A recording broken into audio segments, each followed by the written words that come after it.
Alors ce soir, la culture est beaucoup plus littéraire ce soir, n'est-ce pas Jennifer Sachivi? Elle est littéraire et on dira qu'elle a un pan de cinématographie et peut-être du théâtre aussi. Waouh, beaucoup de choses en une thématique. Mais la vedette, c'est la littérature surtout. D'accord, c'est déjà ça. Merci à vous pour le choix du sujet. Ce soir, on parle d'adaptation d'œuvres littéraires à quelle fin et on reçoit quelqu'un qui est écrivain aussi, mais qui a vu déjà son œuvre adaptée, je crois, si je ne me trompe pas, il confirmera sur ce plateau, 16 œuvres même. Il en a plusieurs déjà d'adaptées. Florent Gorozotti, bonsoir. Bonsoir. Comment vous allez? Très bien. C'est un plaisir de vous recevoir, surtout sur ce sujet. C'est partagé le plaisir. Voilà, Jennifer Sachivi, votre invité, il est à vous.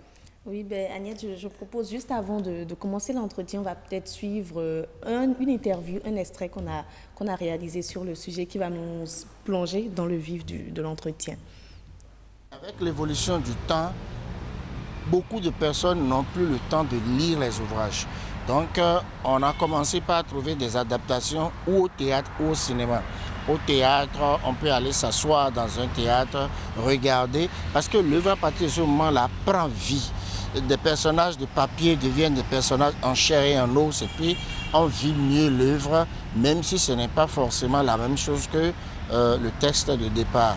Au cinéma, c'est encore plus grand et moins fidèle à l'œuvre, parce que vous savez, il y a beaucoup plus de gens qui vont au cinéma qu'au théâtre. Donc l'adaptation des œuvres littéraires, c'est une deuxième vie, une troisième vie qu'on donne aux œuvres pour leur pérennisation, parce qu'il y a même des telenovelas qui sont inspirées des œuvres de Victor Hugo, des grands auteurs. Ça permet à l'œuvre littéraire d'avoir encore beaucoup plus d'importance, parce que lorsque je regarde un film et qu'après à la bibliothèque, je vois un livre qui porte le titre du film, ça m'amène à lire, mais le contraire n'est pas évident. L'inconvénient, je vais enchaîner, c'est que ce n'est plus l'idée de départ, ce n'est plus... Beaucoup d'adaptations sont parfaitement infidèles à l'œuvre de départ. Et il arrive même des fois où moi, une de mes œuvres a été adaptée, j'ai failli me battre avec le metteur en scène. L'œuvre adaptée au théâtre, au cinéma, n'est plus l'idée de départ du livre. Et pire, il peut arriver que celui qui veut adapter le truc retourne ça à sa manière, au point même où ça peut même porter une philosophie contraire à la philosophie de base. Voilà de quoi déconcerter celui qui a lu le livre et qui a suivi le film. Évidemment, quelles sont les règles à respecter pour une adaptation justement d'une œuvre littéraire au cinéma ou au théâtre, et surtout pour quel fait? On en parle ce soir avec Jennifer Sachivi et son invité que je vous ai déjà présenté. Jennifer Sachivi, voilà. Voilà, donc on va commencer par la première question. Dites-nous ce qu'on entend déjà par l'adaptation d'une œuvre littéraire. C'est simple, quand on parle d'adapter une œuvre littéraire à un autre genre, c'est transformer justement cette œuvre littéraire aux normes d'un autre genre. Par exemple, vous voulez transformer un roman en une œuvre cinématographique, donc vous transformez ce roman-là avec les principes qui gèrent, par exemple, le cinéma. Là, il faut faire appel à ce qu'on appelle un scénariste qui fait une lecture de l'œuvre, mais en essayant tout simplement de la dépouiller de ce qui pourrait faire, disons, littérature, mais en fixant tout simplement l'œuvre dans un cadre purement cinématographique. Donc le visuel est beaucoup plus important ici, et on fait en sorte que les dialogues aussi soient des dialogues ciselés, directs, et que certaines situations qui sont racontées peuvent être par exemple racontées par le biais d'une voix off. Donc il y a des techniques qui peuvent permettre d'adapter un texte littéraire à une œuvre cinématographique, mais il faut faire attention, c'est toujours une nouvelle lecture que les gens font. C'est une nouvelle chance qu'on donne à l'œuvre littéraire de connaître une autre dimension, parce que celui qui lit un texte littéraire ne va pas forcément au cinéma, et celui qui va au cinéma ne lit pas forcément. Toujours. Donc, oui, mais déjà, moi, j'aimerais savoir, est-ce que toutes les œuvres littéraires peuvent être adaptées, soit au théâtre ou au cinéma? Toutes les œuvres littéraires peuvent être adaptées. Oui.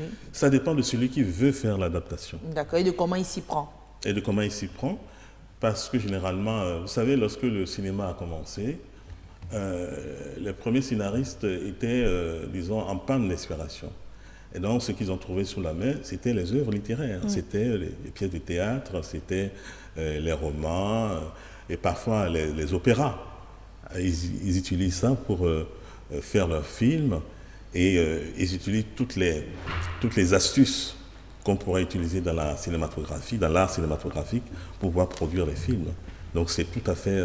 toutes les œuvres littéraires sont adaptables soit au cinéma, soit au théâtre. D'accord, mais quel est l'objectif principal d'une adaptation d'œuvres littéraires? Vous savez, si je prends le cas de Semaine Ousmane, l'écrivain cinéaste sénégalais, il avait dit, mais lorsque j'écris un texte littéraire, le public, le grand public, il n'y a pas accès parce que les gens ne sont pas alphabétisés dans la langue française. La seule manière pour moi de pouvoir communiquer avec le plus grand nombre, c'est produire le cinéma. Et donc, la plupart du temps, ces œuvres littéraires ont été adaptées à l'écran. Je prends l'exemple du Mandat, par exemple, l'une de ces œuvres les plus connues. Oui. Et donc, tous ceux qui ont eu l'occasion de voir le Mandat se sont dit, on a lu les livres, mais c'est pas la même chose. C'est vraiment pas la même chose. C'est surtout ça. Non. Je me dis, Donc, quand on se met dans la peau du lecteur et de celui qui suit le film, vous avez parfois l'impression de ne pas être face aux mêmes œuvres, en fait. oui, mais le plus important, c'est l'esprit dans lequel le texte a été écrit. Si on reste fidèle à cela, je pense que l'essentiel est déjà sauvé. Parce que on voit les mêmes personnages, on voit le déroulement de l'histoire qui est pratiquement le même. Et puis, ce qui me paraît également important, c'est la façon de présenter l'histoire qui est importante. C'est-à-dire que l'angle par lequel le cinéaste décide de faire comprendre aux éditeurs, aux spectateurs, etc., ce qu'il a l'intention de dire à l'intérieur de son œuvre. Donc tout le reste, c'est vraiment accessoire. Ok, donc est-ce que ça ne crée pas des tensions, ces changements-là, entre auteurs, metteurs en scène, réalisateurs? Oui. Est-ce que vous n'êtes pas, je ne sais pas, offusqué quand vous voyez ces petits changements?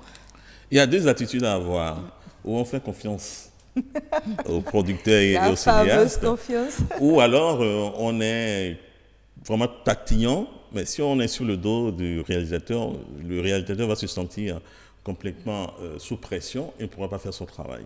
C'est-à-dire que chacun est dans son espace de confort et laissons-le dans son espace de confort. D'accord. Mais dites-nous, il paraît que ça dépend aussi parfois du contrat qui lie l'écrivain au scénariste, au réalisateur ou à la direction de production du film. Parfois, l'écrivain peut demander un droit de regard sur le jet final des scénarios. Oui, l'écrivain, vous savez, parfois les écrivains, ils sont très, comment dirais-je, ils veulent conserver leurs œuvres comme si c'était un patrimoine que personne ne peut toucher. À partir du moment où vous écrivez, vous mettez ça à la disposition du public, vous mettez ça à la disposition de tout le monde. Donc, chacun peut faire la lecture, parce que adapter une œuvre, c'est faire une autre lecture de l'œuvre. C'est donner un prolongement de l'œuvre dans un autre genre. Donc, parfois, oui, il y a des écrivains qui sont exigeants, tellement exigeants en disant, oui, je veux tel type de personnage, tel type de comédien pour incarner tel personnage, je veux tel type de voiture, qui soit la même voiture, etc., etc. Je pense que ce n'est pas une attitude qui tentera de faire prospérer l'œuvre en question. Il faut essayer de faire une concession et surtout de concéder un minimum de confiance. Mais c'est comme un bébé que vous abandonnez dans la main de quelqu'un d'autre, c'est pas toujours évident, n'est-ce pas? Oui, mais à partir du moment où on produit une œuvre, qu'on met à la disposition du public, elle ne vous appartient plus. Oui. C'est ça en réalité. Et dans les contrats qu'on signe avec les maisons d'édition, il y a une partie qui est réservée pour les adaptations. Il y a une partie qui est réservée pour le cinéma. Et à chaque fois, lorsqu'il y a des gens qui veulent initier ce genre de projet-là, eh bien, ils discutent avec le réalisateur et ils s'entendent sur un minimum. Au-delà de l'argent que cela génère, ils s'entendent sur un minimum. Oui, est-ce que cela rapporte quelque chose à l'auteur quand bien on sûr. adapte? Bien sûr. Plus de visibilité. Ainsi que je l'ai dit tout à l'heure, c'est un prolongement de l'œuvre en réalité.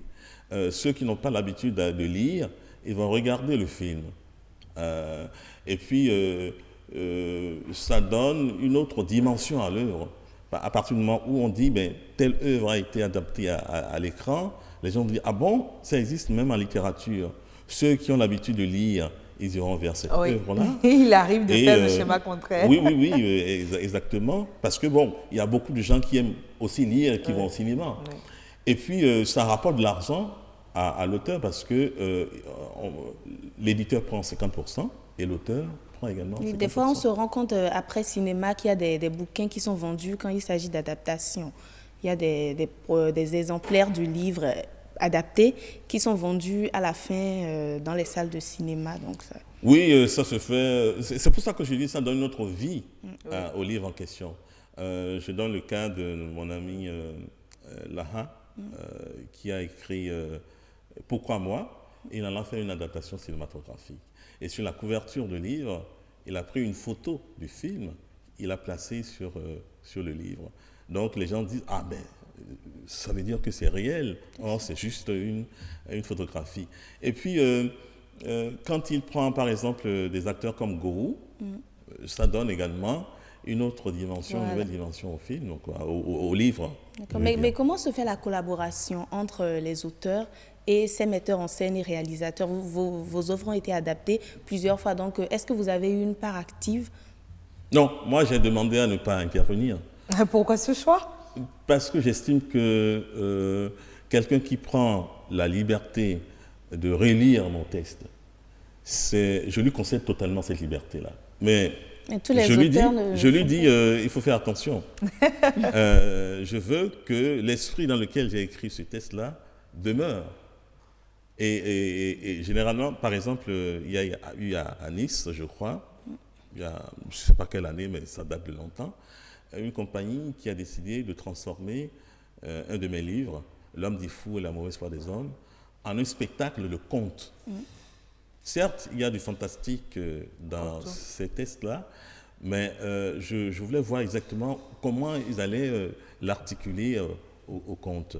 Et ils m'ont invité, je suis allé voir, et j'ai été vraiment satisfait parce qu'il y a un travail de fond qui a été fait. Il y a par exemple ceux qui ont fait Les Fantômes du Brésil, c'est un roman qui a été adapté par des enseignants de Comé. Je ne suis pas encore allé voir, mais j'ai vu le film pas le film, c'est une vidéo qui a été produite là-dessus. Et je me suis aperçu qu'il y a du travail qui a été fait. J'ai suivi quelques répétitions, mais je dis que dans l'ensemble, c'est conforme à l'esprit du texte. Donc le plus important pour la plupart des écrivains, c'est surtout que l'esprit du livre perdure, même à travers des œuvres cinématographiques ou au théâtre. Absolument, parce que vous savez, il y a le cas de Notre-Dame de Paris. Vous savez, cette histoire, cette saga. Il y a d'ailleurs plusieurs interprétations au cinéma, de Victor Hugo. Et ça s'est décliné en plusieurs genres, cinéma, dessins animés, etc. Et toujours, aujourd'hui, les gens font toujours des adaptations cinématographiques. Ça veut dire que ces réalisateurs-là ne sont pas satisfaits de ce qui avait été fait et donc eux... Un autre angle. Voilà, ils décident et tout ça contribue quand même d'apporter une nouvelle dimension à cet ouvrage-là. D'accord, merci. On finira jamais d'en parler tellement c'est intéressant. Donc c'est la fin du plateau. Merci de nous avoir reçus, Agnat.